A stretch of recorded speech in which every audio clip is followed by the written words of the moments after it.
Uşaqlar, bugünkü dərsimiz Türkiyədir. Birinci Dünya müharibəsindən sonra, yəni Birinci Dünya müharibəsinin sonu və ondan sonra Türkiyə Respublikasının yaradılması, Osmanlı İmperiyasının dağılması. Birinci Dünya müharibəsinin nəticələrinə baxaq Osmanlı üçün.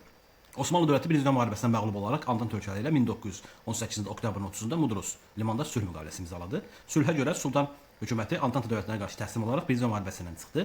Osmanlı ərazisi Antant qüvvələri tərəfindən işğal edilməyə başladı və yalnız indiki Türkiyə ərazisi Sultanın hakimiyyəti altında qaldı. Yəni burada biz deyək ki, Osmanlı İmperiyası dağıldı. Amma Türkiyə ərazisi, indi Türkiyə ərazisi Sultanın əlində qalmışdı. Yəni Osmanlı dövləti hələ var idi. Yalnız işğal altındaydı. Birinci Dünya müharibəsində Osmanlı üçün nəticələrinə baxaq. İmperiya dağıldı, iqtisadiyyata ağır zərbə dəydi. Gənc türklər orada hakim mövqeyidə idi və onların partiyası buraxıldı və liderləri isə xaricə qaçmağa məcbur oldu. Mudros müqaviləsi ölkənin bölünməsinə şərait yaratdı. Antant dövlətləri Türkiyə ərazisini işğal etməyə başladılar. İndi baxaq hansı dövlətlər, hansı qoşunlar, hansı əraziləri tutub. İngilis qoşunları Musul və İskəndərun ərazisini işğal etdi. İtalyan qoşunları Antalya və onun ətrafındakı əraziləri, Yunan qoşunları isə İzmiri işğal etmək üçün icazə aldı. Paytaxt İstanbul işğal olundu və orada işğal idarəsi quruldu. Lakin ölkənin işğal təhlükəsinin qarşısına Türk xalqı qəbul etmədi və 1918-23-cü illəri əhatə edən Milli Azadlıq Hərəkatı başladı. 1919 Sultan Anadoluda işğalçı qüvvələrə qarşı müqavilə hərəkatı yatırtmaq və Mudros barışığına əsasən Osmanlı qoşununa təsis edilməsi üçün tədbirlər görməyə başladı. İndi Milli Azadlıq mübarizəsinə baxaq.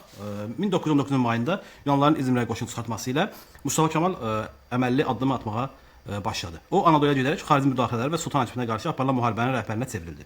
Mustafa Kemal ilk işi milli qüvvələri səbəbə etmək, bu məqsədlə hüquqların müdafiəsi cəmiyyətini yaratmış oldu. Bu cəmiyyət xalqı Mudros barışığı əsasında Türkiyə sərhədlərini qorumaq üçün azadlıq mübarizəsinə çağırıldı. Qurtuluş hərəkatının bir mərkəzə idarə edilməsi məqsədi ilə Sivas Milli Konqresi çağırılması qərara alındı. Sultan hökuməti konqresə mane olmaq istəsə də xalqın və ordunun Mustafa Kemal tərəfindən olması nəticəsində bu baş tutmadı.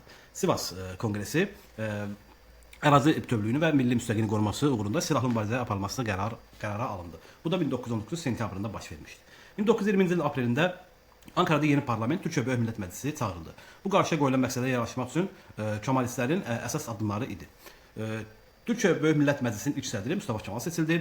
Türkiyə Böyük Millət Məclisi özünü ölkədə yeganə qanuni hökumət elan etdi və azadlıq üçün ayağa qalxmış sosial qrupları təmsil edildi. Kemalçıların qanunvericilik fəaliyyəti Türk xalqının azadlıq mübarizəsinin yüksəlişə müşahidə olunurdu. Buna görə də Antalya dövləti Türkiyədə milli azadlıq mübarizəsini yatırmaq üçün İstanbulu tutub Sivas Konqresinin qərarını təkrarlayan milli andı qəbul etmiş deputatlar partisini qovdu və 1920-ci ilin avqustunda Sultan hökuməti ilə Sevr müqaviləsi imzalandı. İndi Sevr müqaviləsinin şərtlərinə baxaq. İngiltərə, Fransa, İtaliya və Yunanistan Osmanlı ərazisini bölüşdürdü. İndiki Türkiyənin şimal-şərqi Ermənistan, cənub-şərqində isə ingilislərin protektorluğu altında Kürd dövləti yaradılmalı idi. Osmanlı faktiki olaraq müstəqil dövlət kimi varlığını dayandırırdı bu müqavilə ilə. Sevr müqaviləsinin imzalanmasından sonra TVMB hökuməti, yəni Türkiyə Böyük Millət Məclisi Sevr müqaviləsini qəbul etmədi. Sultan hökumətini vətən xaini və vətənə xəyanət etməklə günahlandırdı və Antantaya qarşı mübarizə aparan Sovet Rusiyası ilə yaxınlaşdı. İstiqlal mübarizəsi zamanı Türk ordusu ilk qələbəsi Şərq səfəsində Antant tərəfindən silahlandırılan erməni qoşununu məğlub etməklə qazandı və nəticədə Daşnak erməni dövləti 1920-ci ildə 20-ci ilin dekabrında təslim olaraq Gümrük müqaviləsini imzaladı. Müqavilə erməni hökuməti Anadolu ərazisindən əl çəkməli oldu. Buna cavab olaraq 1921-ci yanvarında Yunan qoşunları Ankaraya yaxınlaşdı. Elə həmin ildə Sakarya döyüşündə Yunan ordusu məğlubiyyətə uğradı. Bu döyüşdə yaralanan və döyüş meydanı tərk etməyən Mustafa Kemal Maraşal və Qazi adını aldı. 1922-ci avqustunda Mustafa Kemal'ın komandanlığı ilə Türk ordusu başladığı böyük eks-hücum nəticəsində düşmən məğlub olaraq Anadolunu tərk etdi və Anadolu tamamilə azad edildi. Qurtuluş hərəkatının qələbəsi ilə Mustafa Kemal'ın tərəfdarları mövqeyi möhkəmləndi və 1923-cü ilin iyulunda Antant ilə Türkiyə arasında Lozan sülhü imzalandı. Lozan sülhünə görə Türkiyə müstəqilliyi və sərhədləri əzb türlü tanındı. Türkiyə ərazisində Azərbaycanın iqtisadi imtiyazları nəzərdə tutan kapitulyasiyalar ləğv olundu. Beləliklə, Türkiyə Birinci Dünya müharibəsindən məğlub olmuş dövlət ərazisində yeganə olaraq qalibləri diktə etdiyi müqaviləni qəbul etmədi. Beləliklə, qurtuluş hərəkatı nəticəsində təslimçi və ədalətsiz Sevr müqaviləsi qüvvədən düşdü. İndi Mustafa Kemal'ın istatlarına baxaq. Milli azadlıq hərəkatının sonuna dək Türkiyədə iqtisadi cəhətdən Türkiyədə zəif iqtisadiyyat formalaşmışdı. Aqrar ölkə idi. Qurtuluş hərəkatında qalib gəldikdən sonra isə Mustafa Kemal ölkənin ağır siyasi, iqtisadi və sosial vəziyyətini aradan qaldırmaq üçün iqtisadi cəhətdən bəzi tədbirləri yaratmalı oldu. İndi ilk olaraq siyasi istatlarına baxaq. 1922 noyabr 1-də Türkiyə Böyük Millət Məclisi Sultan hakimiyyətini ləğv etməsi ilə Osmanlı dövlətinə faktiki olaraq varlığına son qoyuldu. 1922 noyabrın 1-də.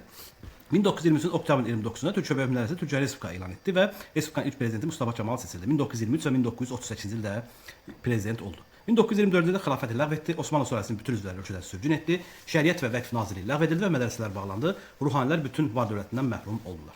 İndi hüquq sahəsindəki islahatlara baxaq. 1924-cü ildə Türkiyə ilk konstitusiyası qəbul olundu. Hakimiyyətin mənbəyi xalq elan olundu. Qadınlara kişilərə bərabər hüquqlar verildi. Şəriət məhkəməsi ləğv edildi. Avropa nümayəndəsində mülki və cinayət məcəllələri qəbul olundu. İndi iqtisadi islahatlara baxaq. Lozanna konfransında əcnəbilərə iqtisadi sahədə imtiyazlar verən konstitusiyaya ləğv edildi. İqtisadi sahədə əsas məqsəd sənayeləşmə və özünü təmin edən iqtisadiyyatı qurmaq idi. Osmanlı dövründə tikilən bütün sənaye müəssisələri dəmir yolları xarici sahiblərindən alaraq milliləşdirildi. Yeni yollar inşa edildi. Özəl sektora dəstək üçün xüsusi bank yaradıldı. Mərkəzi bank buna misal olaraq demək olar. Aşar vergisi ləğv olundu, yəni onda bir vergisi bu kənd təsərrüfatının inkişafına təsir etdi. İqtisadi sahədə etatizm siyasəti tətbiq edildi. Mustafa Kemalin əsas iqtisadi siyasəti isə etatizm siyasətidir. Dövlət kapitalizmin bir forması idi. Dövlətin iqtisadi və sosial mədəni sahədə rolunu artırmaq mənasını daşıyırdı. Xarici kapitalın fəaliyyətini məhdudlaşdırmağa və milli burjuaziyanın mövqeyini möhkəmləndirməyə yönəlmişdi. İndi mədəni sahədəki islahatlara baxaq. Avropa təqdiminə keçildi. Ərəb əlifbasından Latin qrafikalı əlifbaya keçildi.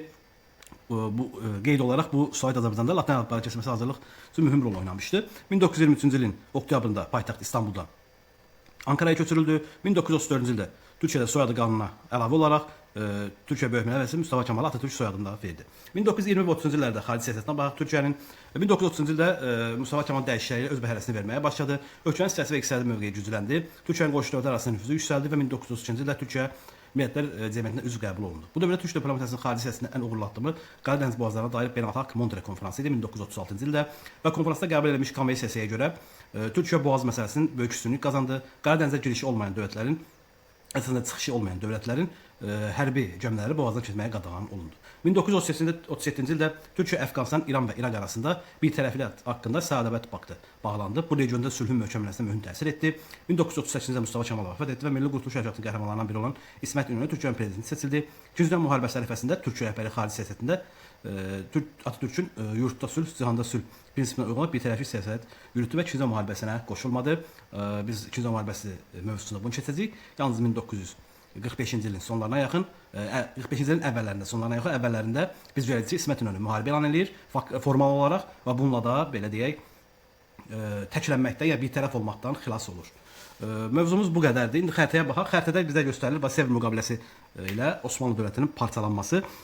Osmanlıya saxlanılmış ərazilər əsasən indiki Türkiyənin şimal və şərq əraziləri, əsasən də belə deyək, Ankara tərəf, Samsun, Sinop, Trabzon və bu ərazilər, Ərzincan, Erzurum bu ərazilər qalırdı Türkiyə ərazisində.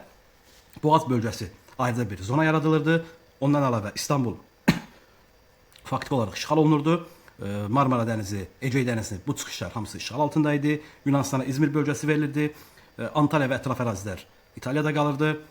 İngilislər İraq, Musul və indiki cənubi şərq ərazilərini işğal edirdi. Suriya və Suriyanın üst bölgələri isə Türkiyə ərazisi Fransanın nəzarətinə keçirdi. Lakin milli azadlıq mübarizəsi nəticəsində bu planlar baş tutmadı və Türkiyə öz ərazisinin, ərazi bütövlüyünü təmin edə bildi və bununla da indiki dövrdə də diqqət etsək, görəcəyik ki, Türkiyə regionun ən güclü dövlətlərindən biri olmuşdur.